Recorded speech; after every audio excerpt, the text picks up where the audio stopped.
अब बेसिक और most common skills लेके मेरे नज़दीक आप एक बड़े कॉम्पिटेंट और प्रोफेशनल फ्रीलांसर भी बन चुके हैं और डिजिटल मार्केटर भी बन चुके हैं।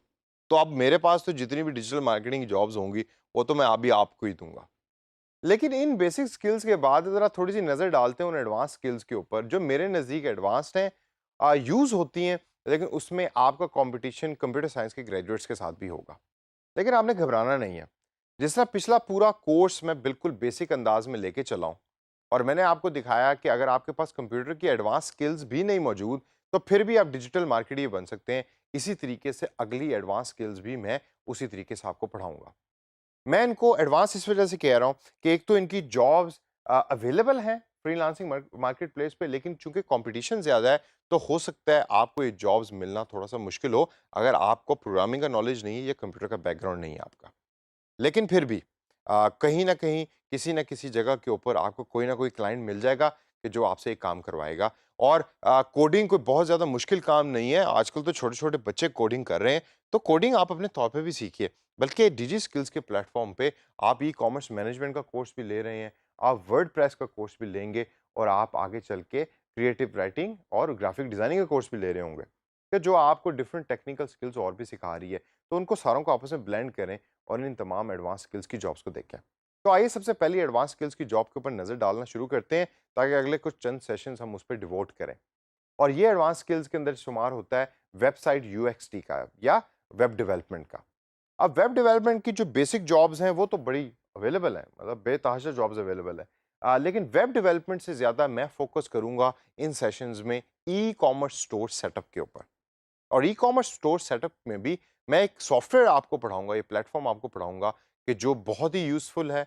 मैं पर्सनली अपने तमाम बिजनेसेस में उसका इस्तेमाल कर रहा हूँ, ख्वाह वो लोकल हो या इंटरनेशनल हो। और मैं आगे भी जितने मेरे क्लाइंट्स हैं उनको मैं ये सजेस्ट करता हूँ कि आप उसके प्लेटफॉर्म को यूज़ कीजिए। इसके अलावा और भी बहुत प्लेटफॉर्म है जो आप ई कॉमर्स मैनेजमेंट के कोर्स में भी पढ़ रहे होंगे या आगे जाके पढ़ेंगे। तो आइए सबसे पहले नज़र डालते हैं कि इस सेशन के अंदर कि वेब यूएक्सटी या वेबसाइट यूएक्सटी से क्या मुराद है और फ्रीलांसिंग दुनिया में कौन-कौन सी जॉब वेबसाइट यूएक्सडी के रिलेटेड मौजूद है। Now UXD basically stands for user experience design. U is for user, X is for experience, D is for design.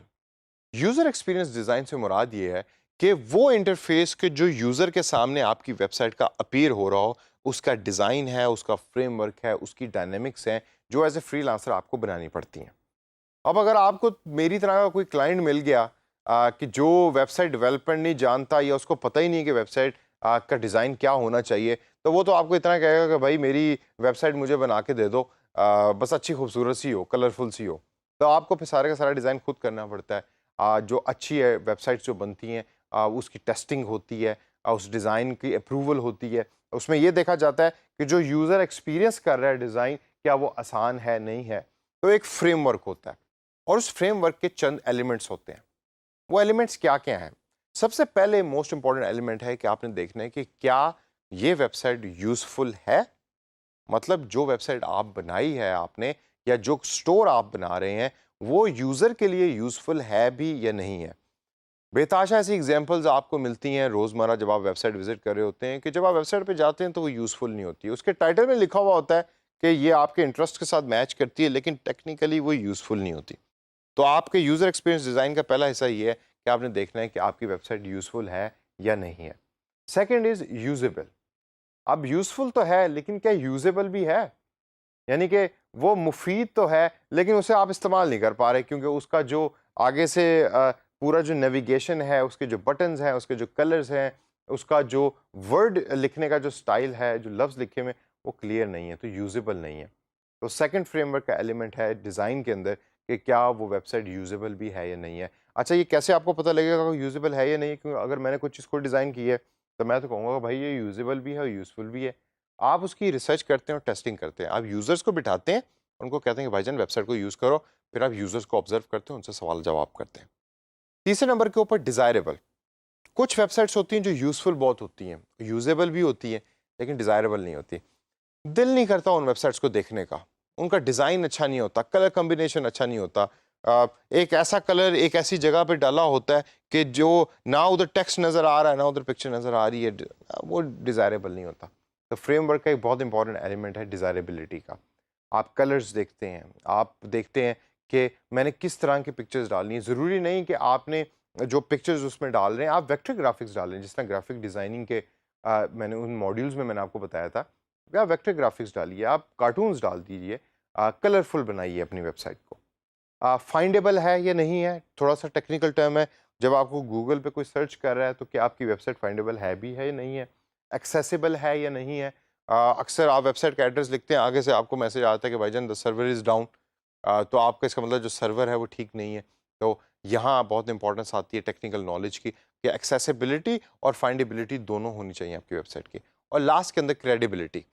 एक तो टेक्निकल क्रेडिबिलिटी है जो सर्टिफिकेट्स के बेस पे बनती है, लेकिन एक नॉन टेक्निकल क्रेडिबिलिटी है कि अगर मेरा एक स्टोर है जो जिसके बारे में हम बात कर रहे हैं, लेकिन वो क्रेडिबल नहीं है। मतलब ये है कि लोग उस स्टोर पे आए हैं, उन्होंने चीज़ खरीदी है, चीज़ खरीदने के बाद या तो मैंने उनको डिलीवर टाइम पे नहीं किया या उनके मामला कुछ ठीक नहीं थे और मैंने उनको रिफंड नहीं किया, तो मेरी credibility of the website will drop. जब credibility of the website will drop, automatically you will lose customers. अच्छा, तो अब ये तो हो गया उस फ्रेमवर्क की बात कि जो एक ई कॉमर्स स्टोर सेटअप के अंदर आपको इस्तेमाल करना है या आपको यूज़ करना है। तो जब भी आप ई कॉमर्स स्टोर बना रहे हैं, ज़हन में रखें, एक वर्ड का डॉक्यूमेंट बना लें, उसके लेफ्ट साइड के ऊपर ये फ्रेमवर्क के एलिमेंट हो, राइट साइड के ऊपर आपकी जस्टिफिकेशन लिखी हो। तो जब आप वो क्लाइंट को भेजेंगे ना, तो यकीन मानिए क्लाइंट उसी को ही देख के खुश हो जाएगा। वेबसाइट या ई कॉमर्स स्टोर डेवलपमेंट तो फिर बात की बात है। अब आइए ज़रा थोड़ी सी नज़र डालते हैं कि कौन सी फ्रीलांस मार्केट प्लेस में जॉब्स हैं जो अवेलेबल हैं ई कॉमर्स स्टोर सेटअप के रिलेटेड। सबसे पहली जॉब है वो है क्रिएटिंग ए सिमिलर वेबसाइट। जी हाँ, बिल्कुल। आपको क्लाइंट ये कहेगा कि भाई मैंने स्टोर अब बना रहा हूँ मैं अपना, ये है वो स्टोर कि जिसको मैं कॉपी करना चाहता हूँ, तो इसके डिज़ाइन को यूज़ करके आइडियाज़ लें और मेरा स्टोर एक सेटअप करें।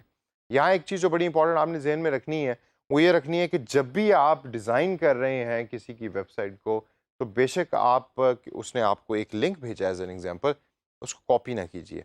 आप उसको लेके उससे मोटिवेशन लें और मोटिवेशन लेने के बाद आप अपने तौर पे उसको रीडिज़ाइन करें और रीडिज़ाइन करके क्लाइंट को दिखाएँ कि भाई आपको ज़रूरी नहीं है कि आप उनकी चीज़ को कॉपी करें, हमारा डिज़ाइन उस वेबसाइट से ज़्यादा बेहतर है, वो फिर आप उसको दिखाएँ। मेंटेनिंग कंटेंट की सेकंड जॉब है कि जो आपको अक्सर मिल रही होगी फ्रीलांसिंग मार्केट प्लेस पे। मेंटेनिंग कंटेंट से मुराद ये है कि आपको वेबसाइट बनाने का कोई नहीं कह रहा, आपको ई कॉमर्स स्टोर सेटअप करने का कोई नहीं कह रहा, आपको बस वो कह रहे हैं कि भाईजान आपने वेबसाइट के ऊपर कंटेंट को मेंटेन करना है, यानी कि पोस्टिंग करनी है। हमारी प्रोडक्ट्स हैं नई, उनकी पिक्चर्स पोस्ट करनी है, उनका टाइटल पोस्ट करना है, लिस्टिंग अपडेट करनी है, पेज को अपडेट करना है, वो मेंटेनेंस में आ जाता है और वो जॉब्स एज ए फ्रीलांसर आप कर रहे होते हैं। मैं अक्सर फ्रीलांसर्स को जानता हूँ कि जो महीने में 40-40 वेबसाइट्स को मेंटेन या स्टोर्स को मेंटेन कर रहे होते हैं, क्योंकि काम ज़रा स्ट्रेट फॉरवर्ड और सिंपल होता है। इस वजह से एक दफ़ा करने के बाद they become used to of it and then they start doing it on a regular basis. उसके बाद है ट्विकिंग दी वेबसाइट, यानी कि आपको जो वेबसाइट आपके क्लाइंट ने प्रोवाइड की, कहा कि भाई इसमें ये वेबसाइट बनी हुई है, हर चीज़ इज़ एवरीथिंग इज़ ओके, लेकिन इसको थोड़ा-सा चेंज करना है। इसमें ये चीज़ ऐसी होनी चाहिए, बैनर ऐसा हो कर दो, लफ्ज़ उठा के यहाँ से यहाँ कर दो। तो ये थोड़ा-सा टेक्निकल काम है, जिसके लिए आपको वेबसाइट डेवलपमेंट की टेक्निकल नॉलेज थोड़ी-सी चाहिए होगी। लेकिन ये भी जॉब फ्रीलांसिंग मार्केट प्लेस पे अवेलेबल है, जो आप कर सकते हैं। तो दोस्तों इस सेशन के अंदर मैंने बड़ा ब्रीफली आपको बताया कि वेबसाइट यूएक्स होता क्या है, ई कॉमर्स स्टोर क्या है और उसके अलावा फ्रीलांसिंग मार्केट प्लेस में कौन-कौन सी जॉब्स अवेलेबल हैं। अब आपने दोबारा ज़हन में रखें कि ये नहीं सोचना कि मैं टेक्निकल नहीं हूँ तो मैं ये वाला सेशन सारे स्किप कर देता हूँ, बिल्कुल ऐसे नहीं है। ये हम नॉन टेक्निकल लोगों के लिए इस ट्रेनिंग को हमने बनाया है और हम नॉन टेक्निकल लोगों ही को ज़हन में रखकर मैं आपको बताऊँगा कि कैसे आपने एक्सीलेंट लुकिंग वेबसाइट बनानी है और डब्बे ऊपर से नीचे कैसे करने हैं और लफ्ज़ उसमें कैसे डालने हैं और किस तरीके से एक ई कॉमर्स स्टोर को सेटअप करना है, अगले चंद सेशंस के अंदर।